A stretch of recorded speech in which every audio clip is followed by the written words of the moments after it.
Well, when there's not that male influence there around you to show you, there's this void and there's this hunger for that male attention.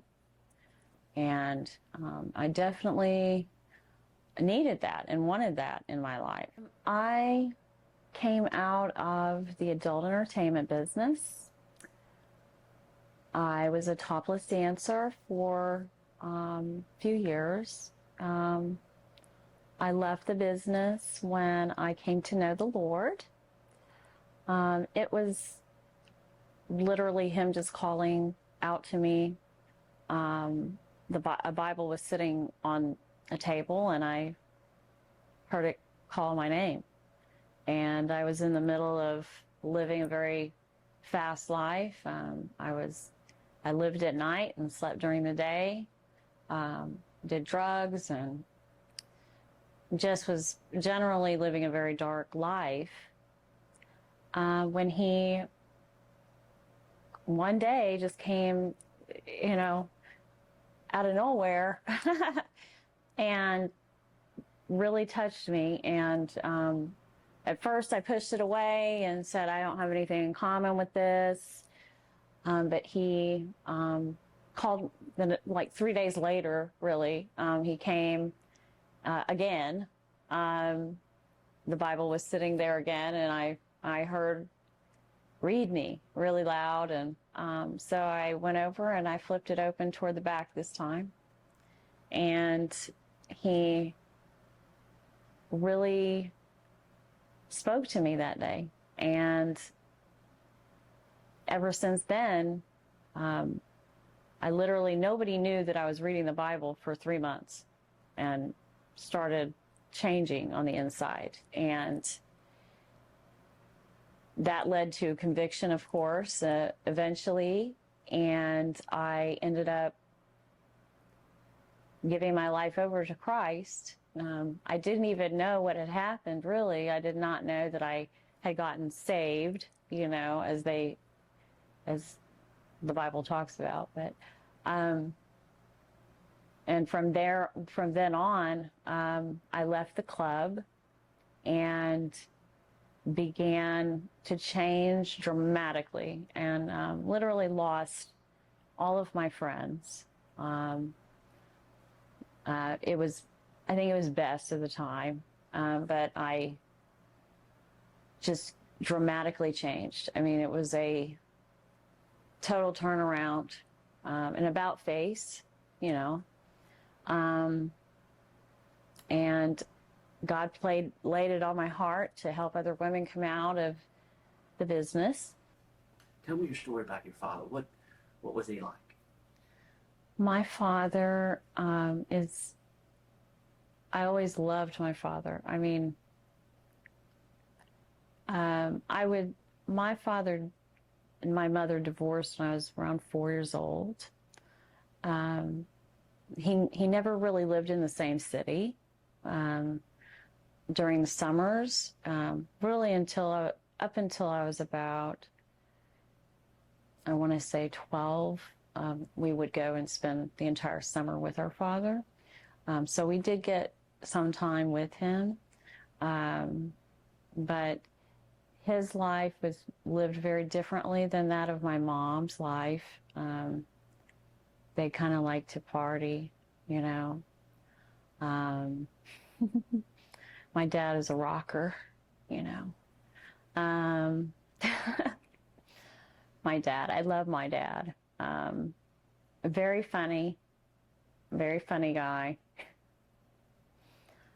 So yeah, for the most part, I mainly saw my father during the summertime.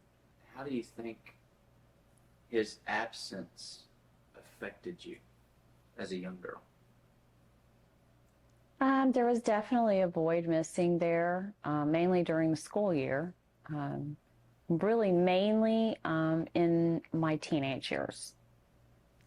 We didn't go see him on the summers when I was a teenager. So I don't know why, but we just kind of stopped happening. So so I didn't see him very much. And so when I left home, when I was around 16, almost 17, he, you know, I got to see him because I moved out of my mom's house. I ran away and decided to drop out of high school and make my own life. Really smart. And it was just really difficult, of course, you know, going out on your own. And he did actually help me leave a very abusive relationship. You know, when I was about 18, I was engaged to someone who was very abusive and mainly emotionally abusive, and an alcoholic. And he helped me leave him, safeguard me so that I could leave him, and moved me out of there. And that's when I went and lived with my mom again. Not having that father around, did it create this longing for attention from men, which is then what maybe led you into the lifestyle? Oh, yes, absolutely. When there's not that male influence there around you to show you, there's this void and there's this hunger for that male attention. And I definitely needed that and wanted that in my life. I don't know that I went into the club consciously thinking that, but you know, being up on stage and having all, you know, that attention, and you know, the false glamour, I would say, it was this false sense of glamour, and you know, and you're young. I mean, I was very young when the first time I went into the club was when I was around 16 and danced for the first time. They didn't ask for ID, so I just went in, braces on, had braces on. How do you think your life might have been different if your father would have been there? Oh. You know, that is such an ambiguous thing to think about. You know, there's so much that could have been changed, like not moving all the time, changing schools all the time.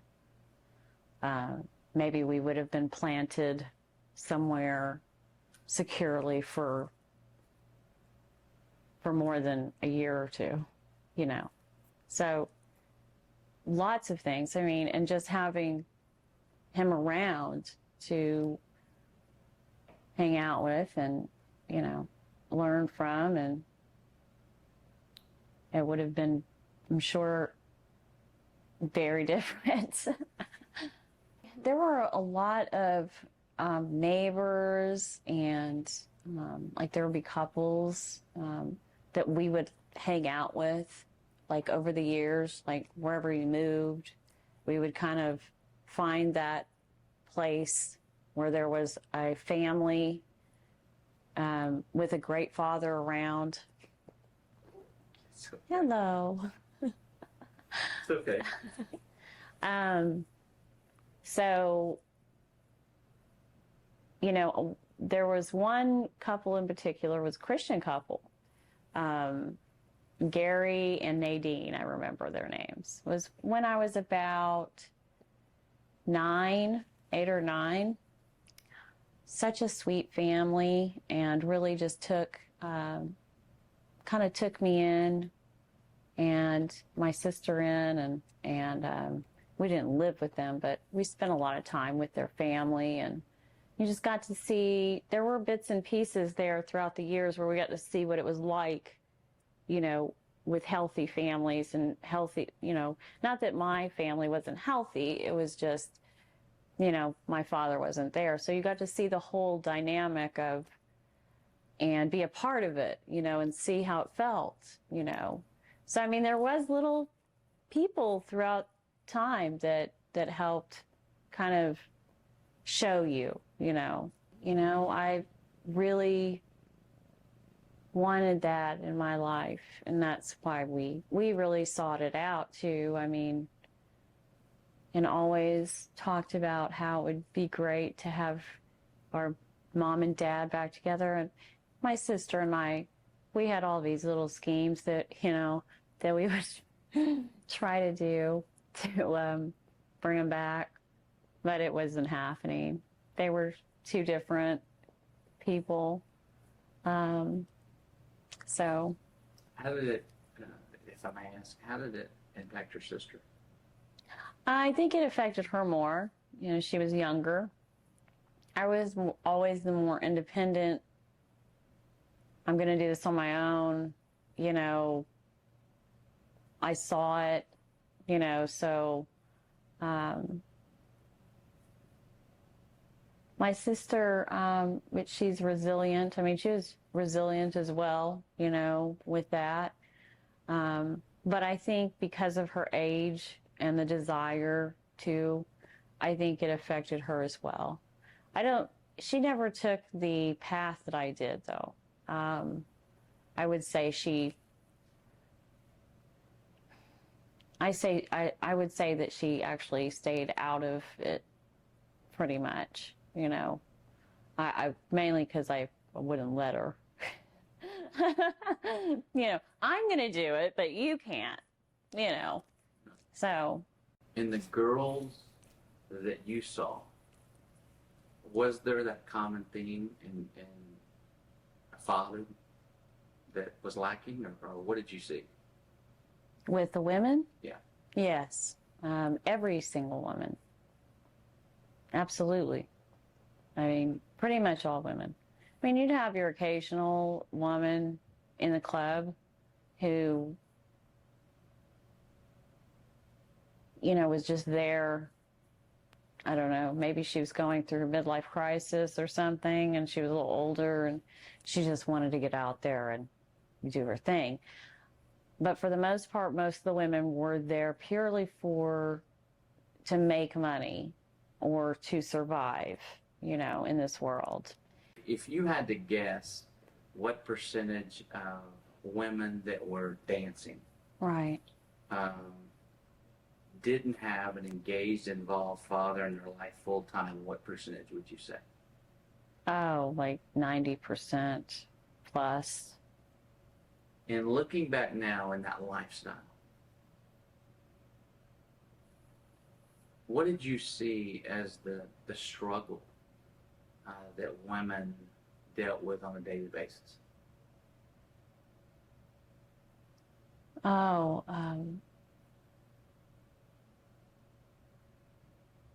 was it a self-esteem issue? Was it a you know, where depression, and really just their self-worth, you know, how they view themselves. I would say depression and their self-worth and generally how they view themselves. Okay, because you have to understand where they're at and what they're doing causes them to see themselves by what they're doing, you know, with their bodies, and, you know, and it affects their emotions and their mind and generally the way they see themselves. Really, that's what we kind of come in and we take that out and we say, okay, the old is passed away, all becomes new from here on out.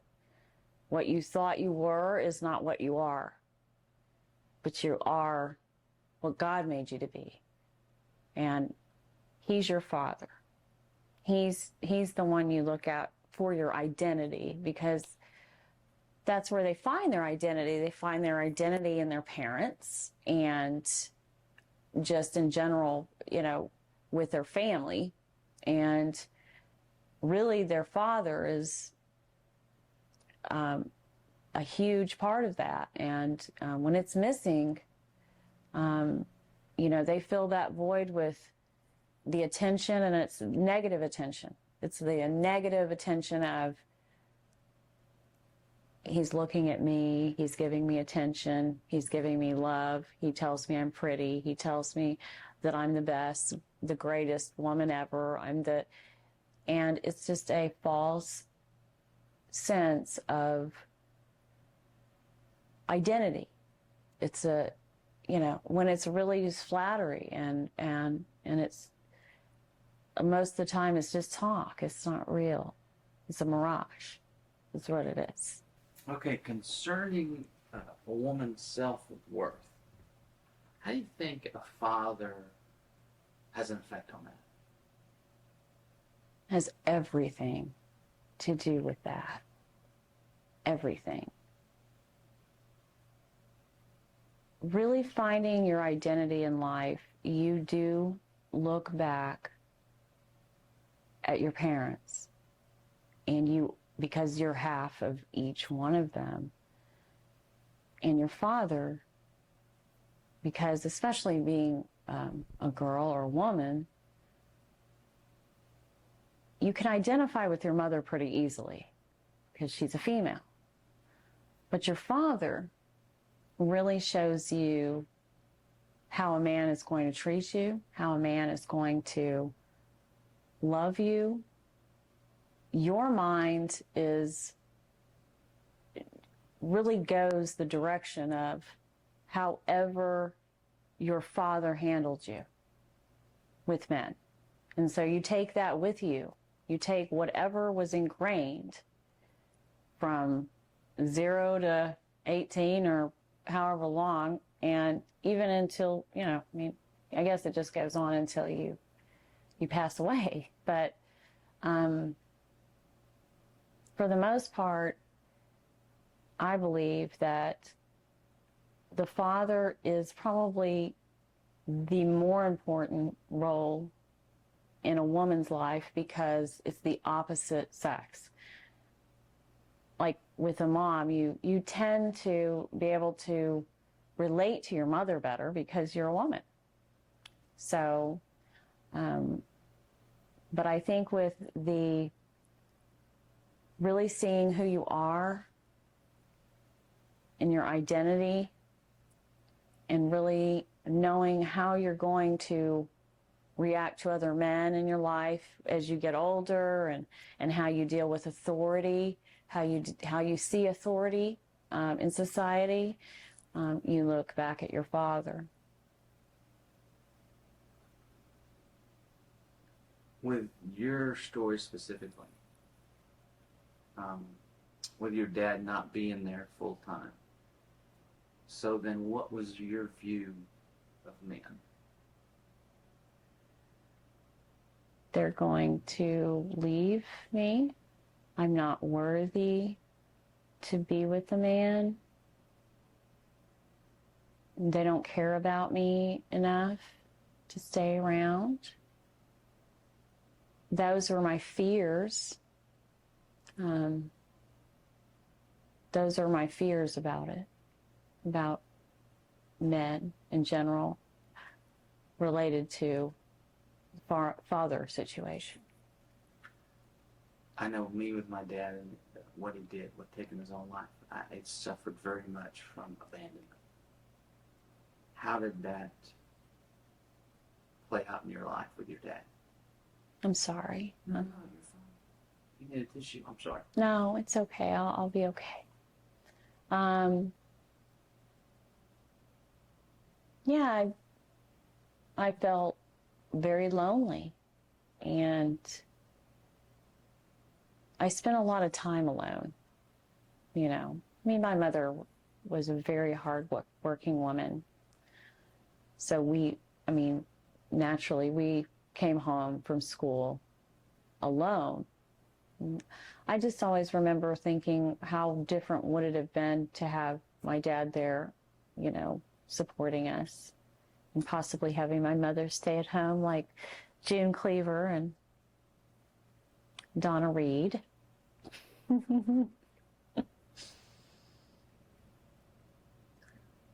What do you wish your dad would have done differently? I wish he would have fought harder for my mom. You know, because I think that, you know, that's how you're going to see marriage too, you know, as a daughter. You're going to see that and sometimes repeat what has gone on with your mother and father. I just found God to be somewhere out there, somewhere. No one that was personal, no one that was there really, but someone maybe somewhere out there, you know. And, you know, that's kind of how I viewed my dad for a long time, you know, because he wasn't near to me. He was living in another city. So in a sense, yeah, I mean, I think on that, from that perspective and my perspective, God was there. It's just that he was far away. Like my dad was, you know? What was the most memorable experience with your father? Just going to the beach with him. You know, we lived kind of near Padre Island down there, and went there a lot during the summer. Built sand castles and played in the beach and spent all day there. I mean, we would spend all day at the beach. Those are the times I remember with my dad. My dad is hilarious, okay? There is nothing, I mean, anything that he says is funny to me. I mean, he just has that one of those sense of humors, and he used to do this goofy dance that to make us laugh, and yes, I mean, he's a funny guy. Rocker.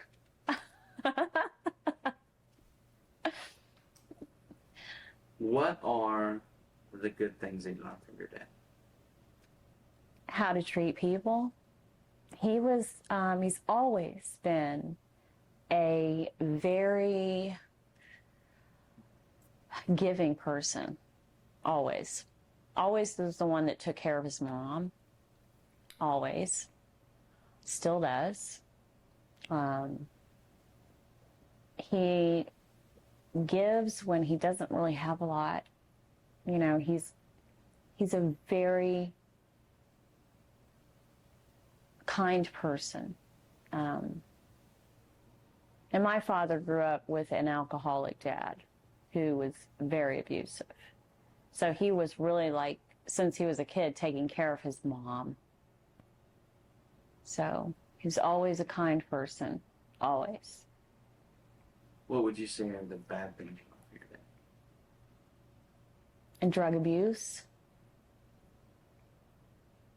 around us. And just grew up not having him around.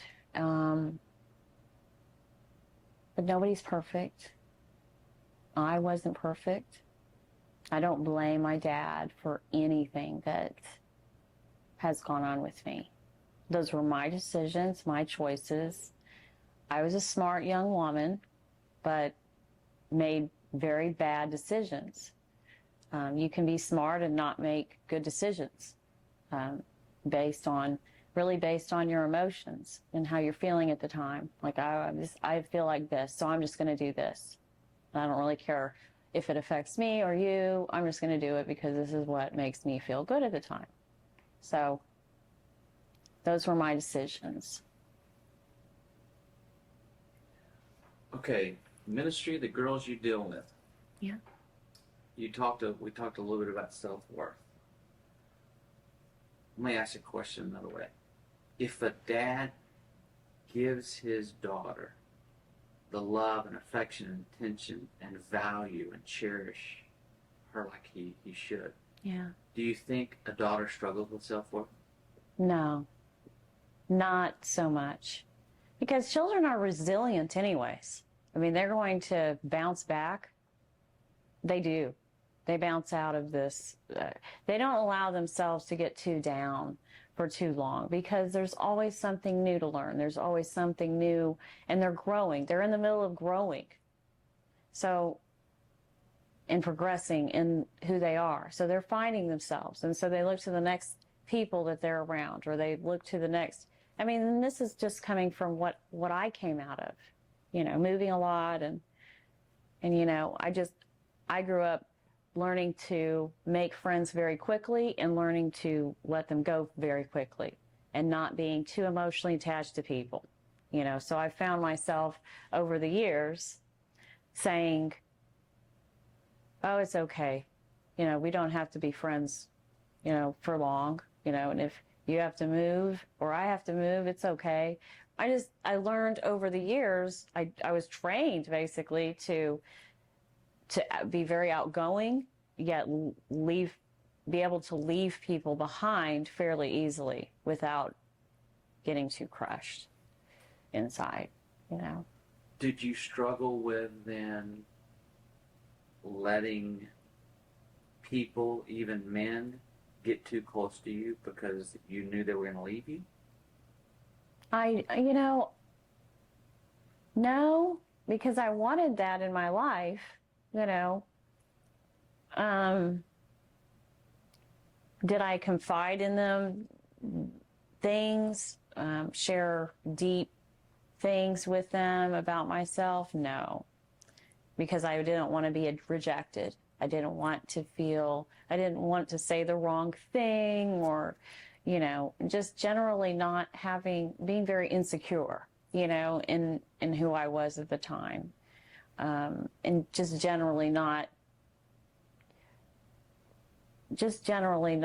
allowing myself to be too close, you know. Like I wanted what I wanted, but, you know, I'm not going to let you in too much. You know what I'm saying?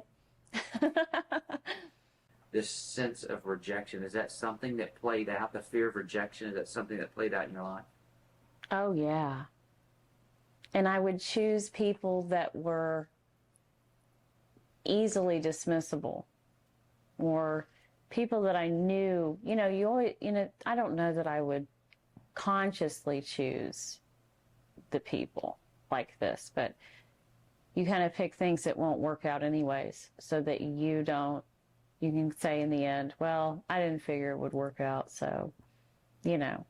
So you're just basically setting yourself up for failure so that you can say, well, I wasn't rejected. Or I would dump you first before you dump me so that I wouldn't feel rejected. I think you do a lot of that in your life, you know? You do a lot of that in your friendships. I mean, I'm going to let you go first because I don't want to feel rejected. In these girls that you're dealing with that are trying to escape the adult entertainment industry, what's the biggest struggle you see? Not having a good family around them, first and foremost. Not having a good mother or good father around them to help them. So when the girls come to our meetings and we have our support group meetings, you know, this is sometimes the first time that they've had a group of women come around them and be their family around them, so that they, you know, we're there to encourage them and show them that there's a way out. God can do anything in their life, and we help them through the process. You know, we set them up with mentors. Mentor will come alongside of a girl and be there for her daily, and then meet with her once a week outside of our support group meeting, and really help them find their identity in Christ. And really, the sky's the limit. They can be whatever they want to be in life. They don't have to be confined to the idea of who they were, but rather go forward and with a whole new vision for their life no more negative thinking. We instill positive thinking. You know, when we have a girl come in and tell her story, and their stories get so dark sometimes that it's just nuts. Their stories are so dark, and we just really come alongside of them and help them see that it is no longer like that. It is not going to be like that again. From here on out, this is who you are. This is where you're going. Where do you see your life in 5 years? Write it down. We want to focus on that. We want to pray with you on this, and we want to help you in any way we can to come out of this. But really, the first thing is they need love around them. That love of a family, that love and that support and that encouragement and that vision of who they are comes from that, which is missing with father not being there. Or most of the girls, you know, that I minister to were either sexually molested by their fathers, or they were abused emotionally or physically by their fathers, or just completely abandoned by their fathers. So, and each story with the worst being that of someone had been like sexually molested by their father, let's say, their story is always their testimony from there until up to the point where they come to the meeting is always so much worse than that of someone who was just abandoned. Because then when you're abandoned, yes, you see that you've been abandoned, but at least you have a dream of what he could have been like. Whereas some of these girls who have had been abused by their fathers know what their father is like. And they capture that identity within themselves saying, well, that's who I came from, so this must be what I'm about, you know? So we try to smash that. I mean, nope, that's not it anymore. It doesn't have to be that way. And we're here, and we're going to help you, and we're not going to let you go back that way again. This is a new road. But the girls that we minister to, the worse their background is with their father, especially in the early years, from 1 to 10, will guide how bad it is from 10 to 20. 10 to 20 is where all of the really bad stuff tends to go on, when you've had a bad childhood with a dad. Trusting, I have a hard time trusting male relationships. And that, I believe that comes from my relationship with my dad. I had an epiphany of sorts back when I was about 30. When I turned 30, I finally realized something. And it was like a revelation. I realized as children, you know, you're growing up as children and you go into your teenage years. And all these years you have this grand, fanciful idea of what your parents are, okay? And so you put false expectations on them. You really do. And as the years go on, you start learning that, wow, they're really not going to do what I thought that they would do, or your